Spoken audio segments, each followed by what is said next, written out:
Hey everybody, welcome back to the channel. How is everybody doing out there today? This is Rob here at Smirking Gun Reviews, and today we're going to be talking about the brand new release on HBO Max, Judas and the Black Messiah. It was released also in theaters, and I just finished watching it on HBO Max.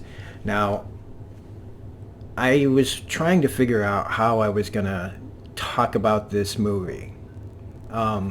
Because I'd taken a kind of a long break on my channel to deal with some things like anxiety and depression that I think a lot of us, if you already had when COVID hit and we've had a year of this, it's made a lot of that worse. And I think some people who didn't have it probably have it now. And so coming back and trying to figure out what I wanted to do on my channel has been something that we're going to be discussing on a channel update coming up later today. But I wanted to say here that I wanted to start talking about things that just really grab me, things that I feel are important, things that or excite me, more than just doing whatever is popular. That's why I cover Agents of S.H.I.E.L.D. because I love it, not necessarily a big focal point in the world right now.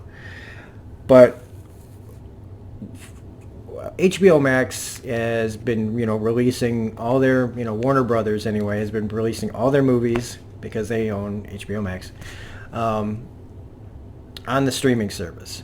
Now with Wonder Woman 84 being pretty panned by most people, me being like in the minority of this, even though I know its flaws, it's flawed. And then you have the little things that I watched the day of, and I only tweeted one thing about it because it was just I didn't like that movie very much despite its great acting. But Judas and the Black Messiah is a whole other ball of wax here, or a different ball game, whole other league, different sport. This is an important movie.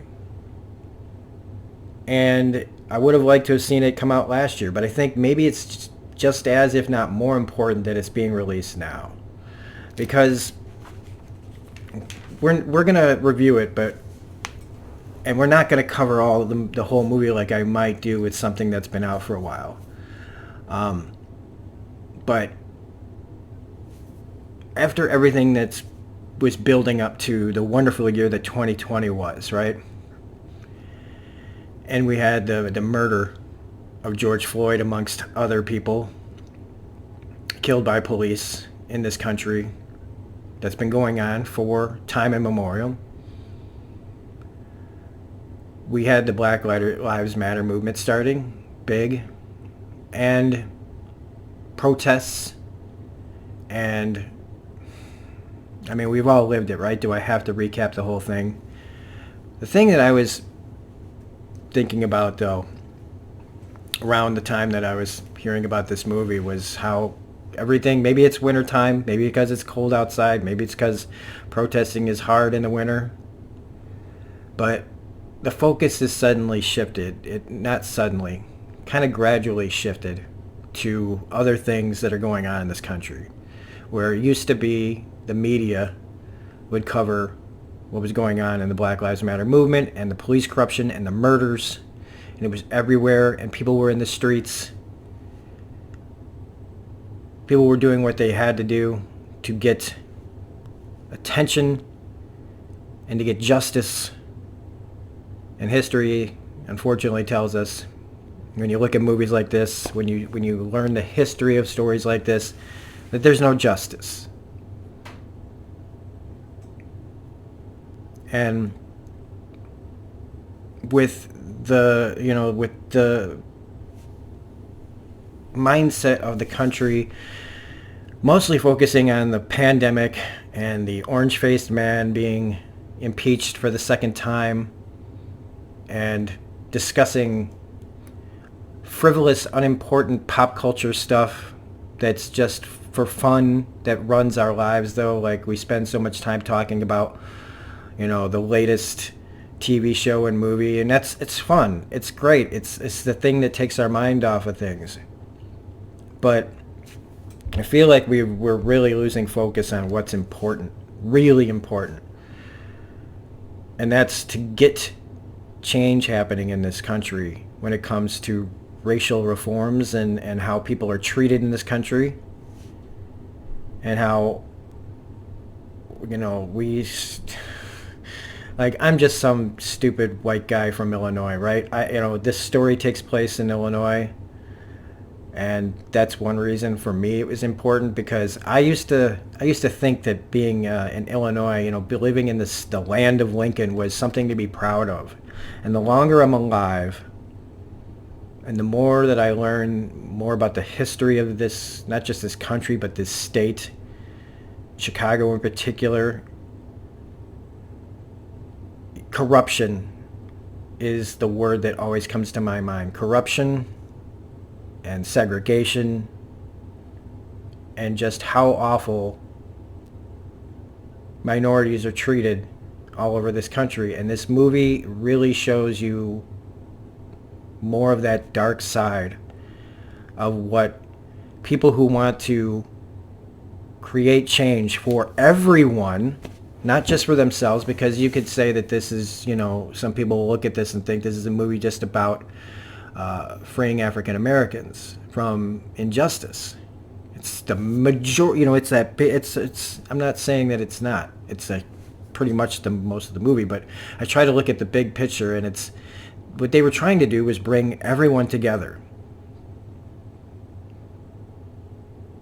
Not just their own people. It was they understood that in order to change things, you had to get everybody united to change the government and to make life better for everyone. That everyone's kind of underneath the boot heel. Not like African Americans are, like us, like white people. We got it so good. And you hear these stories about how this way of life is threatened by black power movements, when it's not. It's what they want you to believe. And it's why in movies like this are important, to show that it's just not true. It's just not true. This whole, we're going to lose our way of life thing. But before I get too far down that rabbit hole, right, we need to talk about the actual movie. I don't want to be standing on a soapbox for, 20 minutes. I've realized I've already talked for 7. This movie, starring Daniel Kaluuya, Lakeith Stanfield, Jesse Plemons, Dominic Fishback, they're all fantastic in this movie. Lakeith Stanfield and Kaluuya and Little Ray, who's also in this movie, really came to prominence with Jordan Peele's Get Out. And since then, their careers, all of them, have been on the rise. Even Dominic Fishback, I really liked her on that show, The Deuce. But then you got Lakeith Stanfield in, like, Sorry to Bother You. Kaluuya was in Black Panther. Jesse Plemons was Jesse Plemons. He's been Jesse Plemons for a while, if you know what I mean. Like, he's in Breaking Bad. He's a really great actor. He's perfect to play the pasty-faced, sorry, Jesse, federal agent that recruits Lakeith Stanfield's character after he impersonates an FBI officer to steal cars, and how he is then given an option to spend 5 years, 18 months, so that's like 6.5 years about, in jail, or he can become an informant for the FBI by infiltrating the Black Panthers in Chicago and help bring them down. What's interesting about this character is he's not a believer. He's a person who is shady, gets caught, and decides to sell out people that are fighting for something. And in this entire movie, they do an incredible job of showing that he's, as much as he's surrounded by this movement that would more than likely, bring people in, not everyone was about it. He was just under the boot heel of the federal government for committing crimes, and he got caught. But it shows how the federal government operates, especially back then. Now you could say it still operates that way. But we're going to discuss what was happening back then for this movie because it still reflects today's society. It's a hard watch. This is a hard watch, but it's one of those movies that you need to sit and make yourself. I know that sounds weird, making yourself watch something, but it's an important movie to sit and really think on. One of the best things about taking all these notes that I had was it helps me focus on the larger story and the more importance of this story. So you have Lakeith Stanfield, who plays Bill O'Neill, who he died. He killed himself a day after a documentary came out about the whole thing. Because his job from the FBI was to basically help them bring down this Black Panther organization. Meanwhile, you have Kaluuya, who plays Fred Hampton, who was only 21 when he died. You see this man in this movie. You see him in some flashbacks. Not flashbacks, but newsreel footage. And one of the things that strikes me is he does not seem like a 21-year-old, your typical 21-year-old. Your typical 21-year-old doesn't have this much weight on their back.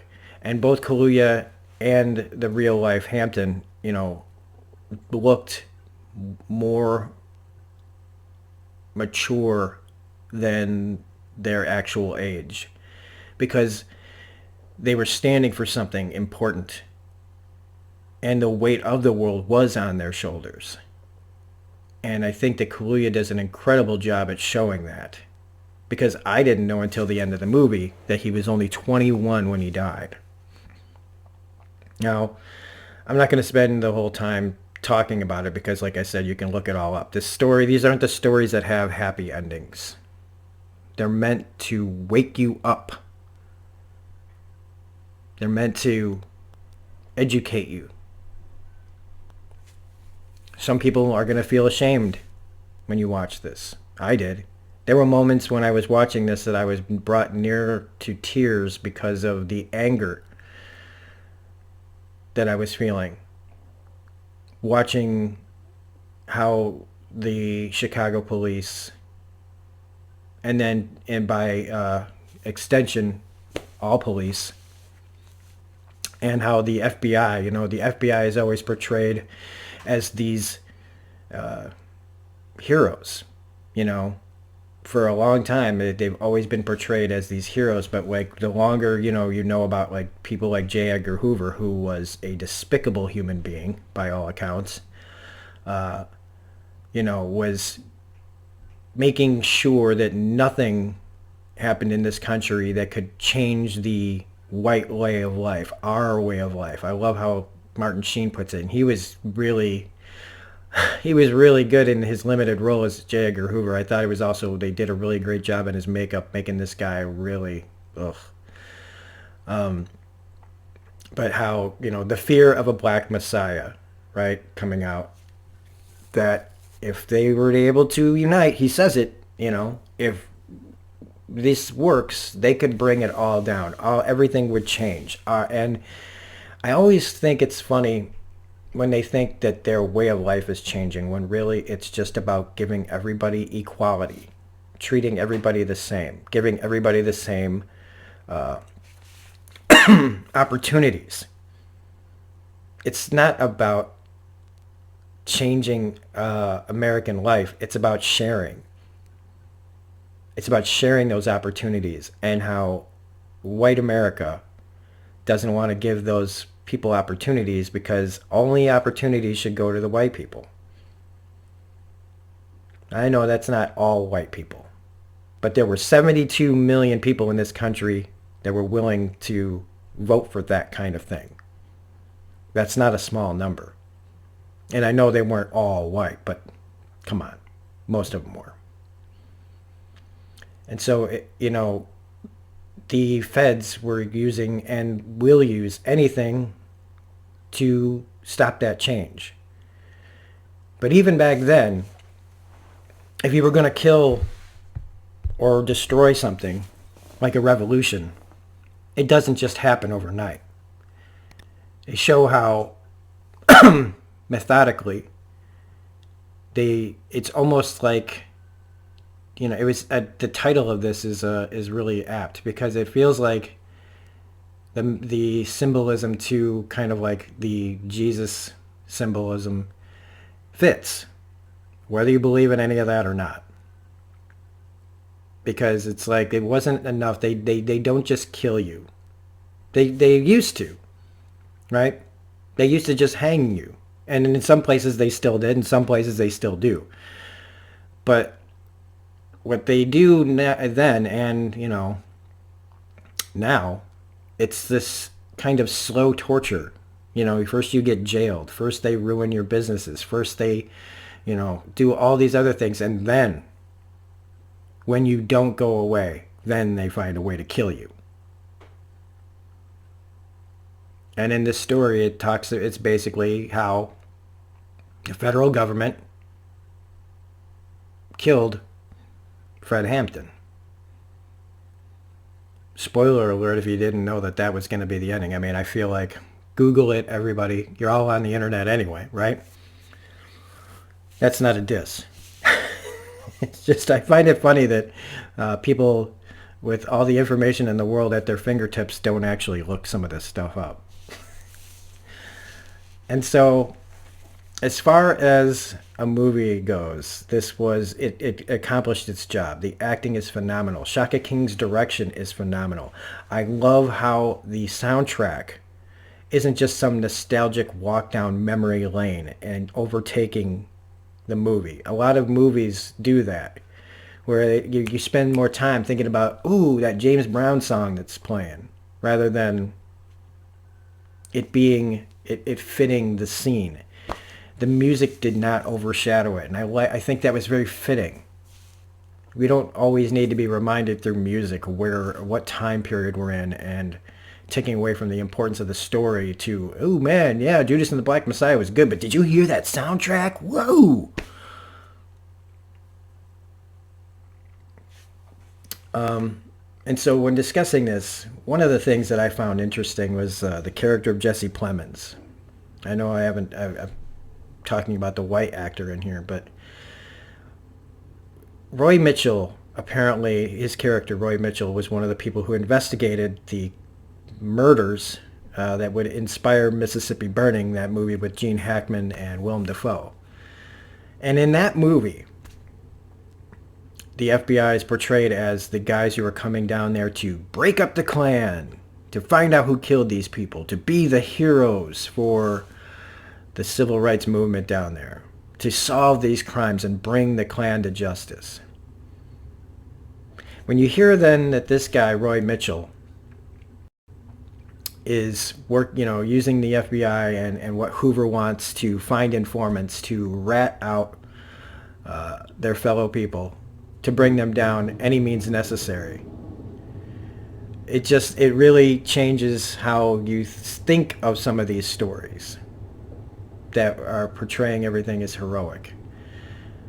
It must be really hard. It must have been really hard for Lakeith Stanfield, I don't know, maybe it wasn't, to play this part of a rat, of a man who was backed into a corner getting caught doing some terrible stuff to his own people for his own gain, and then finding himself at the mercy of the federal government. And we'd like to think that we would be like, I'm not doing that. But imagine being an African American, being told you're going to spend 6 years in a federal penitentiary unless you do this. And if you say no, right, just because you might be going to jail, maybe something worse will happen to you. Those are the things, like if a white person goes to jail, there's fears, of course, but it's still not the same as a minority going to jail. Just like every day, I was asking some people not too long ago about when you wake up in the morning and you're white, do you ever really feel like your life is in danger? Like truly, when you go out, do you ever just go, oh man, today, it's bad out there today for us white folks? And I said, that's what it's like for people, minorities, is they have to wake up, and that has to be somewhere in their mind. That if I say the wrong thing, if I go to the wrong place, I could get killed just for the way I look, or jailed at the very least. And it's still that way. And so when the opportunity, the option to be a rat is given to him, he takes it. And I found it interesting that they play it as more of he is not on their side. The entire movie basically is trying to figure out how to get out of this, how to get what he needs done for the federal government so he can get out of here. It's a very interesting take and played fantastically and unapologetically by Lakeith Stanfield, which is like the polar opposite of what Daniel Kaluuya does here, which is an unapologetic look at how it was to be a Black Panther. You know, the federal government and the media and the police all wanted to make them look like they were murderers and terrorists. But it's all about perspective. There was some few lines at the beginning of the movie that talk about, you know, rebellion, right? They're not riots, it's rebellion. I thought that was a really, really important line. And after writing down all these notes, you know, I have so many things written down that I could talk about that I was like, well, you can't do that. You're going to spoil everything. But I mean, in the end, we all, if you know the story or if you can find out the story, you know what happened. Some of the things that happen in this that I never knew of course, until now. Again, educate yourself. It's important to know this history.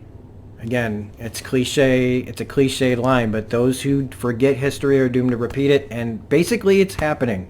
Still happening. Things dwindle, go away. The Black Lives Matter movement isn't even a year, as far as prominence goes. It's already felt like it's died down, and not because it's not still out there. It's because people aren't covering it. People aren't giving it the attention. We're not talking about the police officers who've done these terrible things this last year, and over the course of all the years. It feels like things are just being swept under the rug as we deal with the traitors. These days, it seems like everything is one thing right after another, piled on, and it's easy for things to get lost. But it's important to not lose focus on what matters, and we need to get back to it. We need to get as soon as we can. Like I feel like I'm talking a little bit like what am I doing? What am I doing for it? What are any of us doing for it? I liked how Bill O'Neill, when they showed the real Bill O'Neill talking about how do you think history is going to judge you, and he says, well, I didn't sit on the sidelines, pretty much is what he says. You know, he wasn't in an armchair protester. I feel like that's a lot of us. Say what you will about the Capitol traitors. They were out there doing something as misguided as it and terrible as it was. They were out there fighting for what they believed in, while the majority of people decided to sit home and watch it on TV and complain about it on Twitter. There's going to be a day coming when complaining on Twitter isn't going to be enough. Not when these people are willing to take, arms against the government and try to take it from all of us. It's going to be a time when we're all going to have to make a stand against all this stuff. And this kind of movie shows that united, truly united, against these people. That's the only way to change things. We have to literally hand in hand stop looking at each other as enemies and realize that the real enemies are the ones that are trying to stop the change. Human beings as a species can become incredible, but we keep letting unimportant things, we keep letting ourselves get distracted. We keep letting other things get in the way. We keep letting the government change the topic. We keep letting the media change the topic. The only way for us to truly become better as a species is together. But in order to do that, we do have to make some changes in this country. Severe changes. All the way from the bottom to the top. And it's one thing for me to say it, right? Because I feel like an armchair person at times. Like, I'm not out at the, at the protests. I'm working 40 hours a week trying to keep a roof over my head and trying to figure out when I'm going to be able to get the COVID vaccine. This little outlet is the only thing I have to try to at least save my piece on these things. And maybe, affect somebody's opinion or change someone's opinion or educate someone a little bit. Because I know I'm all over the place. Because this thing is important to me, and I have many, many thoughts that pop in and out of my head all the time about it. And so I just kind of stream of consciousness most of the time.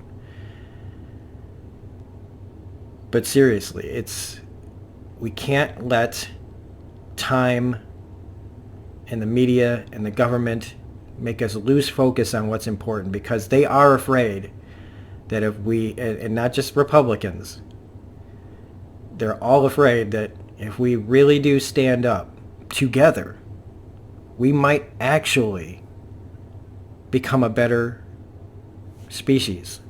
I always say species, human beings. We could actually become the people that we're supposed to be. We could actually get the things that we need. We could actually become a society that's all together. And I know that's asking a lot, so we start with small things, but I can dream, right? Like these guys were dreaming. These guys were dreaming of a better America, a better world for themselves, for their communities, for this. And then once you start branching out, the possibilities are endless. That's what this movie did for me. I hoped it would, and I'm glad it did. I hope it does that for other people too. I feel like I've been rambling, but I hope somewhere in there you grabbed some nuggets that were worth keeping close to your heart. Like I said, this is more of a discussion than a review. All the acting was great. The direction was great. I can't wait to see what more Shaka King is going to do in the future.